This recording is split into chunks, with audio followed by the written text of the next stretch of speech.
For sure, isa to sa mga naging problema mo sa vacuum cleaner mo. Limited yung area na pwedeng malinisan dahil limited lang yung range ng wire ng vacuum cleaner mo. Walang maayos sa lalagyanan or kung san-san lang nilalagay kapag i-charge. Medyo mahina yung suction power. And lastly, manual mong nililinis or manual mong dinidispose yung nakolekt neto na dust and also mga dumi-dumi habang ginagamit mo. And yung mga problema na yan ang sinagot netong vacuum cleaner na to. At ito lang naman ang Dreamy Z30S Stick Vacuum Cleaner. Dahil una, cordless vacuum cleaner na kaya pwede mong gamitin kahit saang place sa bahay nyo. Pangalawa, meron na rin siyang charging station kaya nasa isang place na lang siya, hindi pa kalat-kalat kapag i-charge mo and hindi mo na rin kinakailangan pa na nakakairitang wire para i-charge to directly. Madami na rin tong mga cleaning attachment. Meron na rin 260 air watts suction power kaya dalang-dala lahat ng mga dumi and meron na rin tong automatic disposal or automatic self-cleaning once ilagay mo to sa charging hub niya. And actually, meron pa tong iba't ibang mga useful features na for sure magugustuhan ninyo. Kaya kung interesado kayo,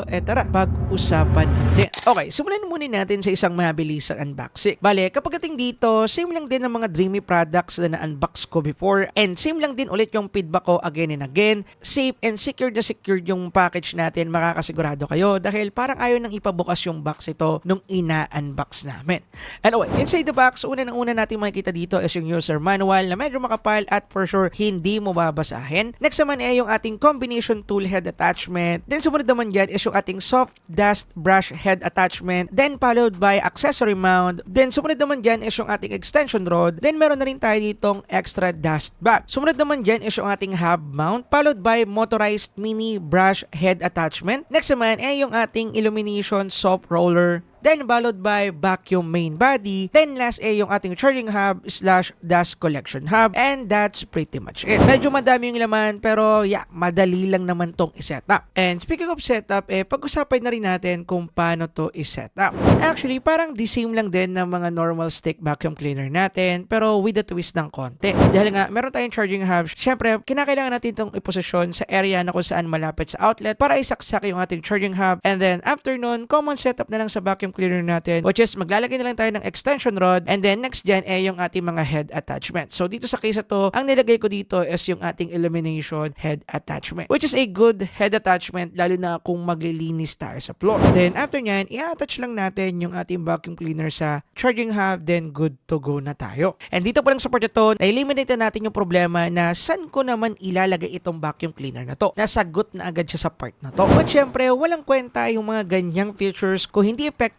yung kanyang cleaning mechanism or cleaning effectivity. Kaya usapang cleaning test tayo. Bale, gaya ng sabi ko kanina, meron tong 260 air watts suction power na kung saan di hamak na mas mataas or mas malakas unlike sa ibang mga stick vacuum cleaner or cordless vacuum cleaner na meron out there. Definitely, isa siya sa mga nakukuna para sa kanyang presyo and also, tinalo pa nito yung ibang mga flagship stick vacuum cleaner na available ngayon sa market. Kagaya na lang ng mga Dyson vacuum cleaner. And then, meron na nga rin pala tong 3 suction modes na pwede nating pagpilian depende sa type and also area kung ano yung nililinis or kung saan tayo naglilinis. Bale, meron tayo ditong medium mode which is ito yung pinaka-balance or sweet spot ng vacuum cleaner na to. Sakto lang yung lakas at hindi din ganun kalakas yung power consumption. Meron din naman tayo ditong eco mode which is ito yung pinaka-mahina and bagay na gamitin itong mode to sa mga situation kagaya na lang ng paglilinis ng PC. Then next naman is yung ating turbo mode which is yung pinaka-malakas na suction power ng vacuum cleaner na to na pwede natin gamitin sa mga big na debris or kung gusto natin mapabilis yung paglilinis. Bale, kapag dating naman sa mga testing na sinagawa namin dito para malaman kung effective nga ba itong mga features na to, tinesting namin sila sa iba't ibang setup. And same as before, medyo OA yung kalat na ginawa namin or sinimulate namin para makita yung pinakahangganan ng vacuum cleaner na to. Bale, sa unang testing, sinimulate namin dito yung mga dust and yeah, same as before, OA ulit yung setup, gaya ng sabi ko kanina. Bale, dito, gumamit kami ng harina which is mas mabigat and also mas madami din yung nilagay namin.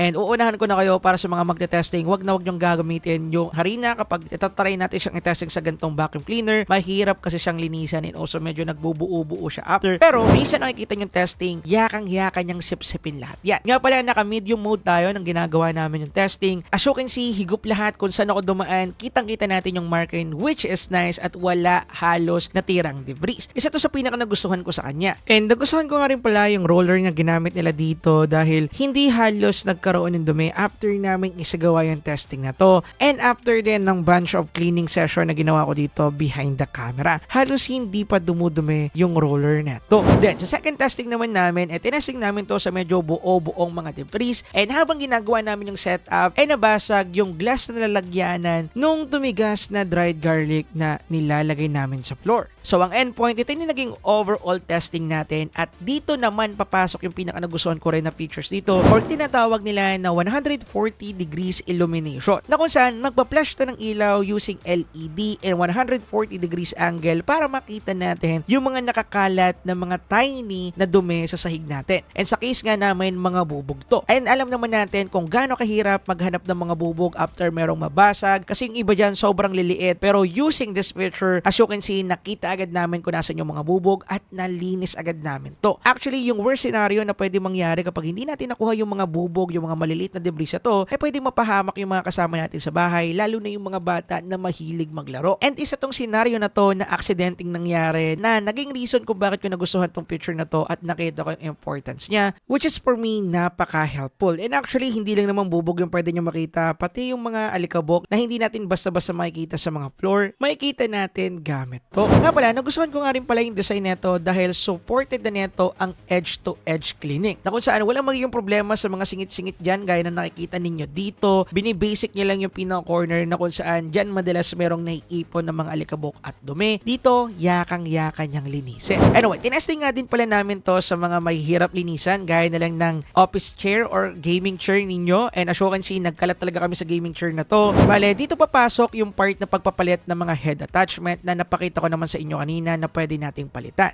Then dito sa part na to, pinalit namin dito yung combination tool na head attachment niya na kung saan meron tong pahaba na tip para sa pansipsip ng mga alikabok. And guess what? Ito yung pinaka-perfect na head para ipanglinis para sa mga gantong klaseng scenario. Gagaya na nga lang ng mga naipit na dumi or mga pagkain after nyo maglaro or kumain habang nag-work sa mga upuan ninyo na madalas nangyayari sa inyo for sure. And yeah, walang magiging problema pag ito yung ginamit natin. Linis lahat ng mga yan, which is I like. Tinesting nga din pala namin dito yung soft dusting brush. As you can see, nakikita nyo naman sa upuan. And tinesting din naman namin dito yung motorized mini brush nito. Na kung saan, ito yung magandang gamiting head attachment kapag maglilinis tayo ng mga alikabok and also mga debris. Kagaya na lang nito ang aming wooden couch na nakikita ninyo dito sa gilid. Naglagay kami dyan ng mga dumi at kung ano-ano pa. And as you can see, nalilinis niya, nakukuha niya. Pero mostly, ginagamit itong head attachment na to para sa mga pets natin na naglulugon. And also, kung maraming girls sa bahay ninyo, halimbawa si nanay, si fiancé, or meron kayong mga anak na alam ninyong medyo naglalagas talaga yung buhok, yan, wala magiging problema, yakang-yaka yan ng head attachment na to. And nakagindahan dyan, hindi na tayo magkakaroon dito ng mga sabit-sabit na buhok dahil automatic na napuputol yan dahil sa kanyang anti-triangle design. And yun yung pinaka-nagustuhan ko sa kanya dahil wala tayong magiging problema in overall. And in overall, goods na goods, yung naging overall cleaning effectivity ng vacuum cleaner na to. Goods na goods yung combination ng lakas ng suction power neto and also yung mga features at mga head attachment na nakita naman ninyo. And gusto ko nga lang din palang linawin na hindi lang sa mga gantong senaryo pwedeng gamitin itong robot vacuum cleaner na to. Pwede rin natin ito gamitin na panglinis sa mga sasakyan natin, sa kwarto ninyo. And also kung meron kayong mga PC setup na talagang mabilis umipo ng alikabok, maganda rin tong gamitin. Which is dito talaga namin siya madalas magagamit sa studio dahil nga meron kaming PC setup dito. And after ng mga cleaning tests na nagawa natin, yung isa sa pinaka nagustuhan ko and satisfying na feature and isa din sa pinakabentahin ng device na to ay yung kanyang auto-dispose or auto-collect feature. So, na kung saan, kinakailangan mo lang i-dock yung ating vacuum cleaner sa mismong charging hub niya and automatic after nun, sisip-sipin ng mismong charging hub yung mga dust na nakolekta neto papunta sa dust bag na nasa loob ng charging hub na to. Na kung saan, dito may ipon lahat ng dirt na nakolekt neto sa mga nakalipas na linis mo. And ang good thing dito, hindi mo siya kinakailangan linisan araw-araw or i-dispose yung mga overall na nakolekt niya dahil aabot to ng 100 days nang hindi siya ginagalaw. And actually, pwede pa yung mas tumasin. Also, pwede rin mas bumaba yung 100 days period yan. It depends sa paggamit mo. So, mostly, after ng mga testing na ginawa namin, sobrang dami na ng mga nakalagay na debris. Ito yung nakolekta niya and as you can see, madami-dami na rin talaga. Pero hindi halata at hindi agad kinakailangan pang i-dispose. Which is isa yan sa pinaka nagustuhan ko dito. And mostly, main reason ko ba't kaya akong gumamit ng mga stick vacuum cleaner dahil manual silang nililinisan and kapag madaming alikabok nakakaubo habang naglilinis ka. Lalo na kung meron kayong hika, pwedeng matrigger dyan habang naglilinis ka ng vacuum cleaner. Which is pagdating dito, mai-eliminate niyan which is I like. Pero gaya lagi ng sinabi ko sa inyo, walang perfect na device at the end of the day. Kaya meron pa rin talaga ako dito mga nakita na cons. And dito papasok yung longevity pagdating sa battery ng vacuum cleaner na to. Actually, to be honest, in overall goods yung kanyang battery capability if gagamitin lang natin dito yung medium mode. Talagang tatagal at malilinis mo yung whole area na paglilinisan mo. Halimbawa kung kwarto yan, yakang-yakan niya yan. Pero once gagamit na tayo ng turbo mode, doon na talaga mabilis na madidrain yung battery neto. Na pala, yung battery neto is 8 times na 3,200 mAh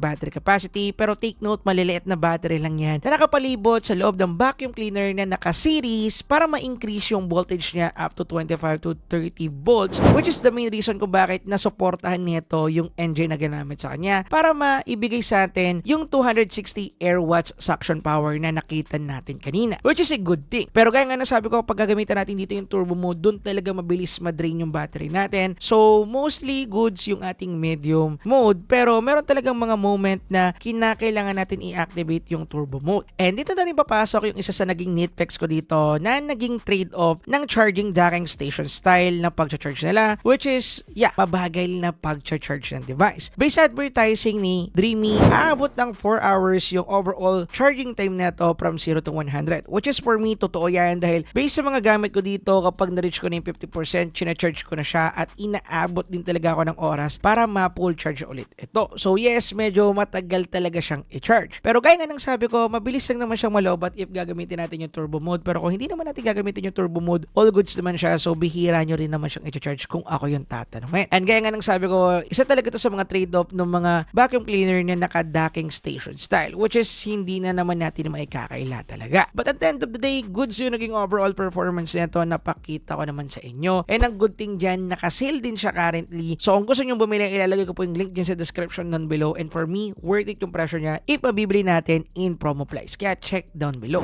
Now, ang tanong, kanino ko ba marirecommend to? Actually, marirecommend ko to para sa mga tao na need ng isang vacuum cleaner na pwedeng gamitin sa lahat. Like halimbawa, meron kang PC setup na laging maalikabok, kahit dito sa amin, yan, pwede mong gamitin yan. If meron kayong mga chikiting na talagang mahilig maglaro sa floor at wala kayong pambili ng mga robot vacuum cleaner, good thing din to. And kung gusto mong gamitin naman yung vacuum cleaner mo sa kahit saang part ng bahay ninyo, lalong good thing to. Pero kasi talagang mga vacuum cleaner na pang sahig lang, meron din mga vacuum cleaner na wet and dry lang, or kung ano na pa. At kung ako yung tatanungin ninyo, is ito sa pinaka-versatile na vacuum cleaner na pwede natin gamitin at the moment. Anyway, dito ko natatapusin yung video. Just I said, yung mismong link na kung saan pwede nyo ito mabili is provided link in the description down below. Anyway, dito ko na ulit tatapusin yung video. Yun lang guys, kita-kita ulit tayo sa susunod na video.